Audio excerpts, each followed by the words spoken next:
السلام عليكم الخوت، كنتمنىكم تكونوا كاملين مزيان.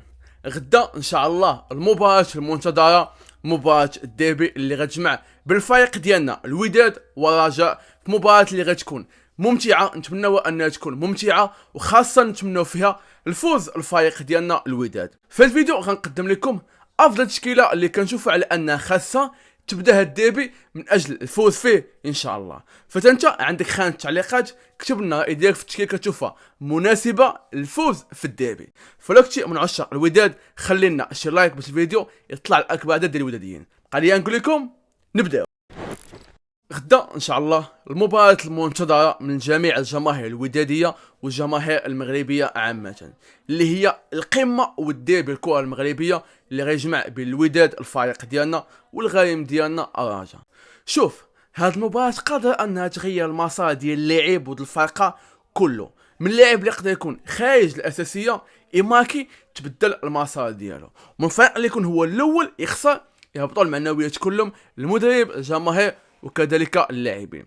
وهذا الشيء اللي ما بغيتش نطيحوا فيه بنسبه نهائيه، خاصه بعد البدايه القويه اللي داير الفريق ديال الوداد، اللي في اصل 6 ماتشات رسميين من بدايه الموسم ربحنا في 5 وتعادلنا في 1 وباقين بدون هزيمه. وهذه حاجه اللي مزيانه، خاصه ان جينا بربح من قلب غانا، وهذه حاجه هي اللي مزيانه. ونتمنى على ان بحال هاد النقاط يزيدوا من المعنويات ديال اللاعبين والمدرب، ويزيدوا من الثقه ديالهم. فاحنا عطيكم كل الدعم من الجماهير، ونتمنى كذلك على ان الرئيس يعطي الدعم، وكذلك التقديم ديال اللاعب زياش يعطي الدعم للاعبين في المباراه ديال الديربي. فندوز دابا نقدم لكم التشكيله اللي كنتوقع انها تبدا في هذه المباراه والافضل بالنسبه لي. غنبداو بحارس مرمى اللي غيكون فيها الحارس مهدي بن عبيد، اللي نتمنى على ان الحارس يبقى يدوي مع المدافعين.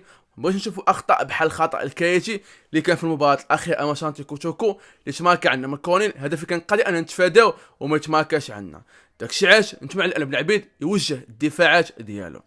بالنسبه لبعض اللعابه اللي غيكونوا عندنا في خط الدفاع، على اليمين بلاش غيكون عندنا اللاعب محمد مفيد اللي تيقدم اداء اللي مزيان لحد هذه اللحظه وداير اللي عليه. بالنسبه للظهير الايسر غيكون عندنا ايوب بوشتا.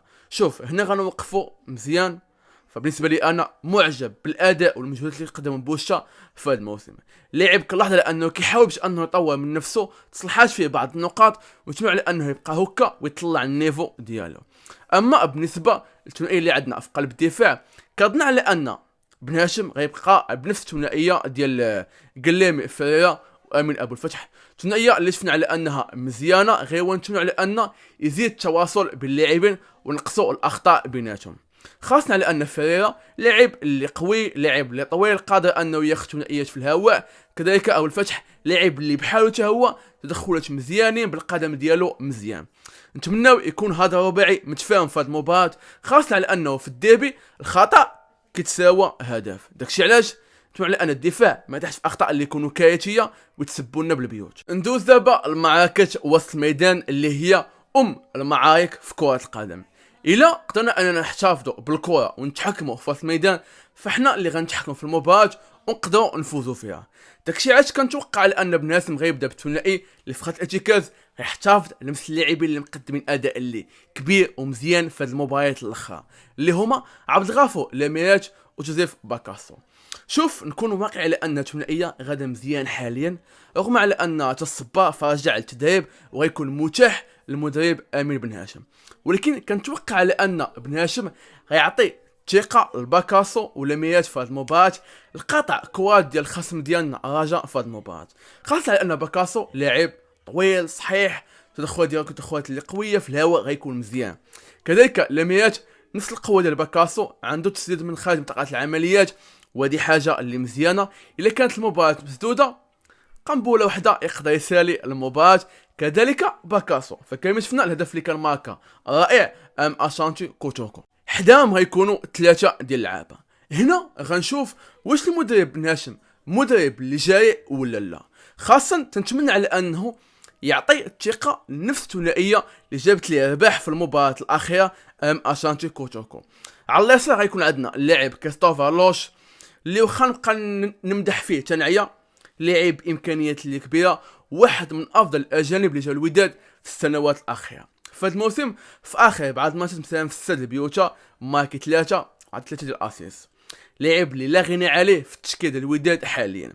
اما في الجناح الايمن كظن على انه خاصو تعطى الثقه لوليد ناسي، لاعب اللي مزيان، لاعب اللي سريع، قادر انه يعطيك الحلول في اي لحظه، خاصه على المستوى ديالو غادي يرجعوا ماتش على ماتش.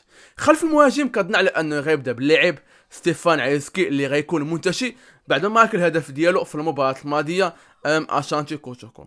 بالنسبه لي انا هذه هي التوتيل الافضل اللي خاصها تبدا في هذه المباراه.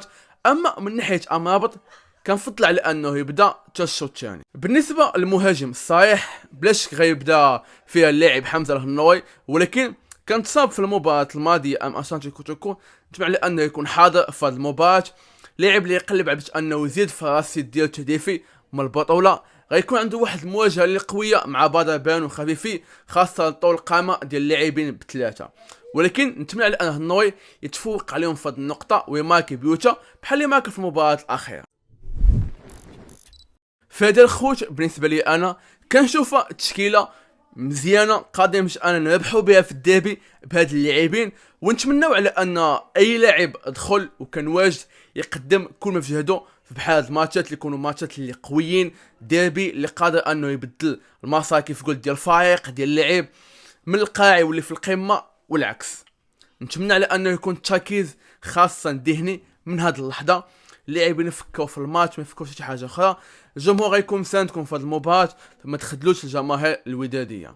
فنتمناو الخير للوداد. كنتوقع في هذه المباراه ان الوداد غيربح فيها ان شاء الله وغنكملوا في الصداره ديال البطوله. وبالتحت اكتب لي راي ديالك في هذه المباراه، واش غتكون ماتش صعيب ولا لا، وكيفاش جاتك التشكيله. فهادشي ما كان بقى لي نقول لكم تهلاو.